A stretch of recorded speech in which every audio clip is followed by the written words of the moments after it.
পবিত্র কোরআনে আল্লাহ তাআলা বলেছেন, কে আছে যে আল্লাহকে উত্তম পন্থায় ঋণ দেবে, ফলে তিনি তার কল্যাণকে তা বহুগুণ বৃদ্ধি করবেন। আল্লাহ সংকট সৃষ্টি করেন এবং তিনি সচ্ছলতা দান করেন, আর তারই কাছে তোমাদেরকে ফিরিয়ে নেওয়া হবে। সূরা বাকারা আয়াত 245। আল্লাহ তাআলাকে ঋণ দেওয়ার অর্থ তার পথে খরচ করা, গরিবদেরকে সাহায্য করা, যেমন এর অন্তর্ভুক্ত, তেমনি জিহাদের ক্ষেত্রসমূহ ব্যয় করাও। একে ঋণ বলা হয়েছে রূপকার্থে, কেননা এর বিনিময়ে দেওয়া হবে সওয়াব রূপে। উত্তম পন্থা এর অর্থ ইখলাসের সাথে আল্লাহ তাআলাকে খুশি করার মানুষে দান করা, মানুষকে দেখানো কিংবা পার্থিব প্রতিদান লাভের উদ্দেশ্য হবে না।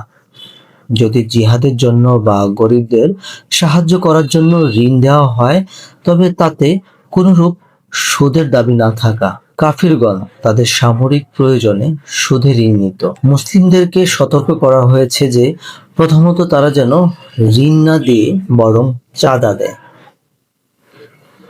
অগত্য যদি ঋণ দেয় তবে মূল অর্থের বেশি দাবি না করা, কেননা যদিও দুনিয়ায় তারা সুদ পাবে না, কিন্তু আল্লাহ তাআলা আখিরাতে তার যে সওয়াব দেবেন তা আসলের চেয়ে বহুগুণ বেশি হবে।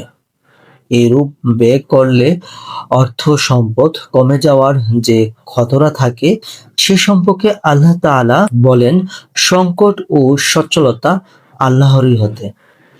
আল্লাহর দ্বীনের জন্য যে ব্যক্তি নিজের সম্পদ ব্যয় করবেন, আল্লাহ তাআলা তাকে সংকটের সম্মুখীন করবেন না, যদি সে তা আল্লাহর হুকুম মোতাবেক ব্যয় করে থাকে। সূত্র তাফসিরে তাওজিহুল কোরআন।